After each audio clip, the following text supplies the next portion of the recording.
કરવાનો હતો કે આજે જે દિલ્હીનું પરિણામ આવ્યું છે તો ઘણા બધા લોકોને એવું લાગ્યું હોય કે દિલ્હીની અંદર આમ આદમી પાર્ટી સરકાર બનાવી શકી નથી, આમ આદમી પાર્ટી હારી ગઈ છે. આ સ્વીકારવા જેવી વાત છે. અને દરેક ટ્રમમાં કોઈ પણ પાર્ટી દર વખતે સરકાર બનાવી લે આવું પણ હોતું નથી. મારું જ્યાં સુધી માનવું છે ત્યાં સુધી આમ આદમી પાર્ટી એક આંદોલનમાંથી જન્મેલી પાર્ટી હતી. જ્યારે આંદોલનમાંથી જન્મેલી પાર્ટી હોય તો એને ક્યારેય સત્તાની લાલચ કે સત્તાની અપેક્ષા ન હોવી જોઈએ. સત્તા માટે મેદાનમાં આવેલા લોકો જ અમે નથી. અમે લોકો રાજનીતિ બદલવા માટે આવ્યા છીએ. ક્યારે બદલી એ પણ તમને કહું કે ગુજરાતમાં 28 વર્ષથી ભાજપનું શાસન છે.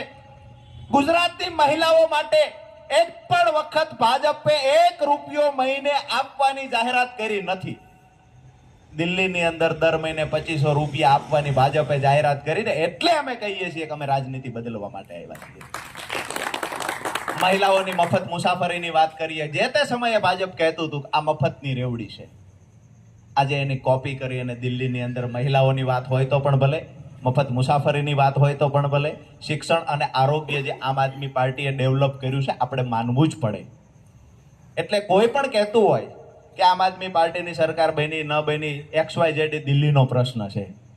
મને તમે એ સમજાવો કે કદાચ આમ આદમી પાર્ટીની સરકાર બની હોત અને થાનગઢ નગરપાલિકાની ચૂંટણીમાં હું અરવિંદ કેજરીવાલના નામે મત માંગતા લાગુ કેવું? અહીંયા તમારે લોકોને વિચારવાનું છે કે અહીંયા તમે મત માનો કે નરેન્દ્રભાઈ મોદીના નામથી કોઈ મત માંગવા આવ્યું છે, કોઈ અમિતભાઈ શાહના નામથી મત માંગવા આવ્યું, કોઈ ભૂપેન્દ્રભાઈ પટેલના નામથી મત માંગવા આવે છે. તમારા ઘરે પાણી નહીં આવતું હોય, પાછળના ઓકળાની જે સફાઈ કરવાની છે, આ નરેન્દ્રભાઈને આપણે ફોન કરશું કે અહીંનો નેતા હશે એને ફોન કરશું? તો અહીંયાનો નેતા એવો મજબૂત જોઈએ છે જે ખંડણીખોરોની સામે ક્યારેય નમતું ના જોકે. અહીંયાનો નેતા એવો જોઈએ છે જે કારખાના વાળાને કોઈ હેરાન કરવા આવે એની સામે નમતું ન જોકે. આ નેતા આપણે ઉભો કરવાનો છે. અને હું તમને આજે અહીંયા ખાતરીપૂર્વક કહીને જાઉં છું, વિડીયો રેકોર્ડ થાય છે ને કહીને જાઉં છું કે અમારા ઉમેદવારો અહીંથી ચૂંટાઈને જશે. અમારા ઉમેદવારને આમ આદમી પાર્ટીને તમે મત આપીને જીતાડો. રાજુ કરપડાની જવાબદારી છે જ્યારે પણ કોઈ ખંડણીખોરો સામેની લડાઈ હોય કે થાનગઢની સ્વચ્છતા માટેની લડાઈ હોય, થાનગઢને સ્માર્ટ બનાવવા માટેની લડાઈ હોય, તમારી વચ્ચે જ્યારે પણ તમે ફોન કરો ત્યારે વચ્ચે ઊભા રહેવાની જવાબદારી પણ આજે સાથે લેવા આવ્યા છીએ. કરતા પહેલા એટલું જ કહીશ કે હું 1.5 વર્ષ જે થાનગઢમાં લડ્યો, 4 નંબરના વોર્ડ માટે લડ્યો, તમામ વોર્ડ માટે લડ્યો, ગંદકીના મુદ્દે લડ્યો છું, સફાઈના મુદ્દે લડ્યા છીએ, પાણી માટે લડ્યા છીએ. આ 1.5 વર્ષ લડ્યો છું. એ 1.5 વર્ષ લડ્યો છું એનું જે ફળ આપવાનું છે તમારે, અને મારી આબરૂ જે રાખવાની વાત છે, આવતી 16 તારીખે રાજુ કરપડાની આબરૂ ન જાય ની જવાબદારી તમારા માથા પર નાખી. આપ સૌને 4 નંબરનો વોર્ડ હોય એટલે મેં જોયું છે ભાઈઓ કરતા પણ સંખ્યા વધારે બહેનોની હોય. આવતી છેલ્લા 1.5 વર્ષથી અમે અહીંની ગંદકી દૂર કરવા માટે લડ્યા, અહીંના રસ્તાઓ માટે લડ્યા, અહીંયા શુદ્ધ પીવાનું પાણી મળે એ માટે લડ્યા. 1.5 વર્ષની અંદર જે અમે સંઘર્ષ કર્યો એ આખા થાનગઢમાં સૌથી વધારે જો કોઈ જાણતું હોય તો તમે લોકો અમને જાણો. તમને એક વિનંતી કરવા આવ્યો છું ભાઈના નાતે કે 1.5 વર્ષ સુધી 4 નંબરના વોર્ડના તમામ પ્રશ્નોને લઈને હું લડ્યો છું. અમારી ટીમ આખી લડી છે. તો તમને વિનંતી કરવા આવ્યો છું કે જે દિવસે મારી પર પોલીસ કેસ થયો અને અમારી ટીમને પોલીસ સ્ટેશન લઈ ગયા એ દિવસે પણ તમે આ તમારા ભાઈને રેડો નથી મૂક્યો. હું વિનંતી કરવા આવ્યો છું કે આવતી 16 તારીખે ભાઈ એકલો ન પડે ને જવાબદારી બધા બહેનોને આપો. મોટી વાત બીજી કાંઈ નથી. વાત એટલી જ છે કે પૈસાદાર લોકોની સામે આમ આદમીની લડાઈ છે, પૈસાદાર અમીર લોકોની સામે ગરીબોની લડાઈ છે.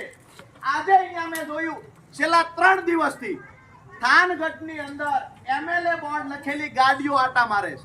થાનગઢની અંદર ભાજપનું આખું સંગઠન આટા મારે છે. દરેક સમાજના આગેવાનો આટા મારે છે. આ તમામને કહીએ છીએ કે આ ગટરો ઉભરાય અને અમારા ઘરમાં પાણી ઘૂસી જતા ત્યારે તમે ક્યાં ભૂલા હતા? જરૂર ત્યારે હતી અમારે તમારી. આજે અમને શુદ્ધ પીવાનું પાણી નથી મળતું. ક્યાં આગેવાનો હતા અમારા ઘરે? આ માળીના ઘરે હું ગયેલો. અહીંયા મોટા ભાગના બહેનો છે જેના ઘરે હું ગયેલો ને હવે તો બધાના ચહેરાથી ઓળખું છું.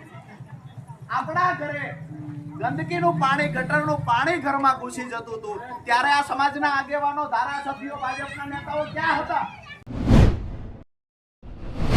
હું છું આપનો રાજુ કરપડા. હાલ જે દિલ્હી વિધાનસભાના જે શરૂઆતના રૂઝાનો સામે આવી રહ્યા છે એ પ્રમાણે ક્યાંક ને ક્યાંક ભારતીય જનતા પાર્ટીની સીટો વધારે બતાવવામાં આવી રહી છે. ઇલેક્શન કમિશનના જે આંકડાઓ છે એ પ્રમાણે પણ સ્વીકારવાનું છે કે ભારતીય જનતા પાર્ટી આગળ ચાલી રહી છે, આમ આદમી પાર્ટી પાછળ ચાલી રહી છે. હજુ પરિણામ શું આવશે આ બપોરના 12 વાગતા નક્કી થઈ જશે. પરંતુ જે લોકો કહેતા હોય કે દિલ્હીમાં ભારતીય જનતા પાર્ટીની લહેર ચાલી છે, તો આ વાતને હું ક્યારેય બિલકુલ સ્વીકારતો નથી. આ વાત તદ્દન ખોટી અને પાયા વિહોણી છે. ભારતીય જનતા પાર્ટીનો કોઈ ખાસ એવો વોટશેર દિલ્હીમાં વધ્યો નથી. પરંતુ જે આમ આદમી પાર્ટી સંઘર્ષ કરી ભારતીય જનતા પાર્ટીને હરાવવા માટે અને ખરેખર દેશ હિતમાં શિક્ષણની વાત લઈને, આરોગ્યની વાત લઈને, મહિલાઓની વાત લઈને તમામ મોરચે આમ આદમી પાર્ટી મજબૂતાઈથી લડી છે. આમ આદમી પાર્ટીને ક્યાંક ને ક્યાંક જો થોડું નુકસાન થયું હોય તો મારું સ્પષ્ટ માનવું છે કે કોંગ્રેસના રાષ્ટ્રીય નેતા અને કોંગ્રેસ પાર્ટી પોતાની સીટો ન આવવાની હોવા છતાં દિલ્હીમાં ગ્રાઉન્ડ પર કોંગ્રેસના નેતાઓ સતત રહ્યા. કોંગ્રેસે મજબૂતાઈથી મહેનત કરી, જેના કારણે 2-4% વોટ કોંગ્રેસનો વોટ શેર વધ્યો છે અને આમ આદમી પાર્ટીને નુકસાન થયું છે. આ મારું વ્યક્તિગત સ્પષ્ટ માનવું છે. કોઈ દિલ્હીની અંદર ભારતીય જનતા પાર્ટીની લહેર ચાલી નથી. માત્ર ને માત્ર મજબૂતાઈથી કોંગ્રેસ ગ્રાઉન્ડ પર ઉતરી પોતાની કોઈ સીટ ન આવતી હોવાનું જાણવા છતાં, ઇન્ડિયા ગઠબંધનના તમામ સાથી પક્ષોએ સમજાવવા છતાં કોંગ્રેસ મજબૂતાઈથી ગ્રાઉન્ડ પર ઉતરી. 2-4% વોટ શેર કોંગ્રેસનો વધશે અને આમ આદમી પાર્ટીને જેના કારણે નુકસાન થયું છે. આમ આદમી પાર્ટીની સીટો ઘટી છે, એમાં કોઈ ભારતીય જનતા પાર્ટીએ જસ ખાટવાની જરૂર નથી. અંદરો અંદરની કોંગ્રેસ આમ આદમી પાર્ટીની લડાઈ ક્યાંક ને ક્યાંક ભારતીય જનતા પાર્ટીને ફાયદો અપાવી ગઈ છે. આભાર.